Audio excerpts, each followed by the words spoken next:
2024లో కుర్చీ తాత, కుర్చీ మడతపెట్టి అని అనగానే సోషల్ మీడియా మొత్తం కుర్చీ తాతను ట్రెండ్ చేసింది. ఇలా ఏకంగా కుర్చీ తాత గుంటూరు కారం సినిమాలో కుర్చీ మడతపెట్టి సాంగులో తన వాయిస్ ఇచ్చేంతగా ఫేమస్ చేశారు. గుంటూరు కారం సినిమాలో మహేష్ బాబు, శ్రీలీల ఓ రేంజ్లో డాన్స్ చేయగా అది యూట్యూబ్లో నెంబర్ 1 సాంగుగా రికార్డు సృష్టించింది. మిలియన్ల కొద్దీ వ్యూస్ సొంతం చేసుకుని సరికొత్త ఘనతను లిఖించింది. ఇప్పుడు అదే స్థానంలో కోయారే కోయా కోయా కోయ్ కోయ్ కోడిని కోయ్ అనే సాంగ్ సోషల్ మీడియాను షేక్ చేస్తోంది. ఈ క్రమంలో అసలు ఈ పాటలు ఏ భాషలో ఉన్నాయి, అర్థమేమిటి, పాడిన ఆ పాస్టర్ ఎక్కడివారు అనేది తెలుసుకునేందుకు ప్రజలు ప్రయత్నిస్తున్నారు. వీటి గురించి ఇప్పుడు తెలుసుకుందాం. ఒక సువార్త సభలో మీసాల గురప్ప అలియాస్ బ్రదర్ క్రీస్తుదాసు ఈ సాంగు పాడాడు. మీసాల గురప్పది ఖమ్మం జిల్లా దగ్గర ఒక ఆదివాసీ తండా. ఆమె తల్లి దేవుడిని నమ్మిందని ఆదివాసులు చంపేశారని, ఆమెతో పాటు గురప్ప అన్నను కూడా చంపేశారని, ఇక చిన్నతనంలోనే తల్లిని అన్నను పోగొట్టుకొని ఎన్నో కష్టాలు పడ్డాడట. తల్లి ఎలా మరణించిందో కాస్త పెద్దయ్యాక తనకు తెలియటంతో ఆ దేవుడి కోసం తల్లి ప్రాణాలు వదిలిందంటే ఆయన ఎంత గొప్పవాడో అర్థమయ్యి ఆ తర్వాత తల్లి అనుసరించిన మతాన్ని తీసుకొని పాస్టర్గా మారినట్టు ఆయన ఓ వీడియోలో చెప్పారు. కోయారే కోయారే కోయ్ బామారే చందమామ కోయ్ కోయ్ గోండు కోయ్ ఈ పాట వినడానికి చాలా కొత్తగా ఉంది. అందుకేనేమో ప్రజలకు అమితంగా నచ్చింది. ట్రోల్ చేస్తున్నారో లేక ఇష్టపడి పాడుతున్నారో తెలీదు కానీ సోషల్ మీడియా ఓపెన్ చేస్తే చాలు కోయ్ కోయ్ పాట వినిపిస్తోంది. ఆ పాటే కాదు, పాస్టర్ హావభావాలు, ఫన్నీ డాన్స్ కూడా అందరినీ ఆకట్టుకుంటుంటే కోయ్ కోయ్ పాట ఏ భాషలో ఉంది, ఎలా పుట్టిందో పాస్టర్ గురప్ప వివరించారు. ఈ పాట తన మాతృభాష కోయలో ఉందని, దీన్ని తన అడవి జాతి కోసమే రాశానని చెప్పుకొచ్చారు. ఈ పాట తన కన్నతండ్రి కళ, కులస్తుల కళ అని, పూర్తిగా వెనుకబడిన గిరిజన జాతులు దేశంలో 18 ఉన్నాయని, అందులో ఒకటే తమ కోయదొరల జాతి అని, ఈ జాతి వీరు వాడే భాష గురించి చాలామందికి తెలీదు.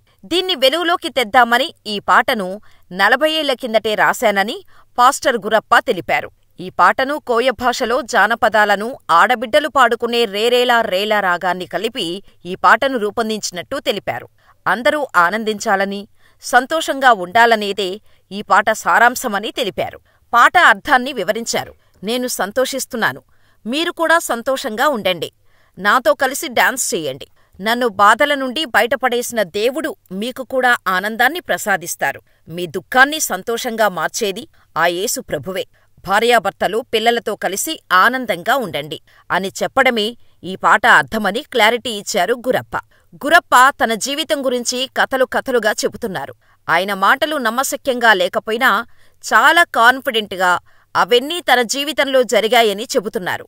తన తండ్రితో పాటు కోయజాతి ప్రజలు తనను ఆడపిల్లలకు రక్షకుడిగా పెంచారని, అందువల్లే తనకు 13 ఏళ్ల వయసు వచ్చేవరకు తన తండ్రి పాము విషమిచ్చి పెంచారని, ఇలా తన నరనరాన విషం నిండి ఉండేదని చెప్పారు. ఇలా తన తండ్రి తన కోయజాతి కోసం తనను విషపు పాములా తయారు చేశాడని, దీంతో అడవిలోకి వచ్చి ఎవరైనా తమ కోయజాతి ఆడబిడ్డలను ఇబ్బంది పెడితే తాను రక్షించేవాడినని, ఆడవారిపై దాడి చేసేవారిని తన గోటితో గిల్లినా పంటితో కొరికినా చనిపోయేవారని గురప్ప చెబుతున్నారు. అంతేకాదు, తాను అడవిలో ఉన్నప్పుడు ఎక్కువగా చెట్లపైనే ఉండేవాడినని, ఊడలు పట్టుకొని వేలాడుతూ ప్రయాణించేవాడినని చెబుతున్నారు. ఇంకా ఆసక్తికరమైన విషయమేంటంటే, చిరంజీవి నటించిన పున్నమి నాగు స్టోరీ తనదేనని, తనను చూసే ఆ సినిమా తీశారని చెబుతున్నారు పాస్టర్ మీసాల గురప్ప. ఇక తన కుటుంబ సభ్యుల గురించి చెబుతూ తండ్రి ఆంబోతు అంకన్న, మామల దున్నపోతుల వీరయ్య, బురుగుల సాంబయ్య, మేనత్త ఏనుగు గంగమ్మ అని తెలిపాడు. ఇవన్నీ తన ఇంటి పేర్లు కావని, అడవిలో తమను గుర్తించేందుకు పెట్టిన పేర్లని ఈ పాస్టర్ చెప్పుకొచ్చారు. మరి ఇప్పుడు మీ శరీరంలో విషం లేదా అంటే ప్రస్తుతం లేదని, తన శరీరంలో ఉన్న విషప్రభావం వల్ల చనిపోయే స్టేజ్కి రావటంతో ఆ విషాన్ని తీయటం కోసం అడవికి వెళ్లిన గురప్పకు దేవుడు కనిపించి సందేశమిచ్చాడట. నిన్ను బతికిస్తా, నువ్వు వెళ్ళి నా సందేశం చెప్పు అని దేవుడే పంపాడని, అందుకే పాస్టర్గా మారినట్టు మీసాల గురప్ప చెబుతున్నారు.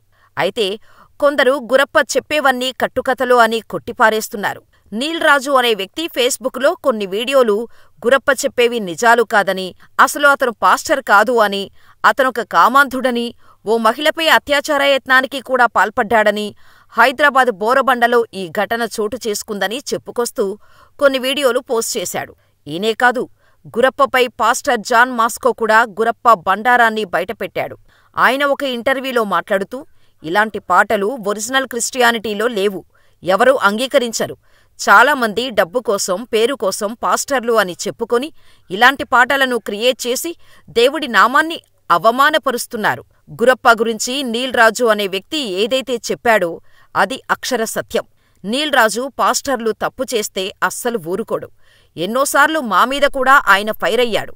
అయితే ఆయన ప్రశ్నిస్తున్నాడని ఇలాంటి దొంగ పాస్టర్లు అందరూ కలిసి అతని ఉద్యోగం పోయేలా చేశారు. నిజమైన పాస్టర్ ఎవరైనా ఉంటే తప్పు చేసినా కూడా క్షమిస్తారు. అదే కదా క్రిస్టియానిటీ అంటే. దేవుడు బైబిల్లో చెప్పింది కూడా అదే.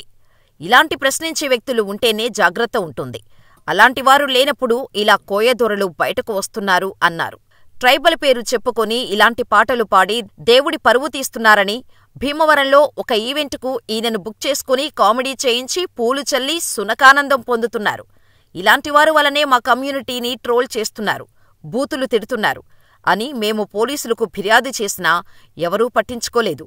అలాంటిది ఇప్పుడు కోయ్ కోయ్ అని ఒక వ్యక్తి పాస్టర్ ముసుగులో ఉండి పాట పాడితే ఇంత వైరల్ చేస్తున్నారు అని గురప్పకు వ్యతిరేకంగా మాట్లాడటంతో ప్రస్తుతం ఈ వ్యాఖ్యలు నెట్టింట వైరల్గా మారాయి. ప్రస్తుతం సోషల్ మీడియా కాలంలో ఎవరు ఎప్పుడు ట్రెండ్ అవుతున్నారో, ఎప్పుడు ట్రోల్ అవుతున్నారో చెప్పలేకపోతున్నాం.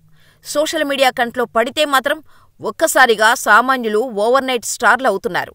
ఇలాగే ప్రస్తుతం పాస్టర్ మీసాల గురప్ప కూడా సోషల్ మీడియాలో ప్రస్తుతం ట్రెండింగులో ఉన్నారు. మీసాల గురప్ప తన జీవితం గురించి చెప్పేదానిలో ఎంతవరకు నిజమని మీరనుకుంటున్నారో మాకు కామెంట్ చేయండి.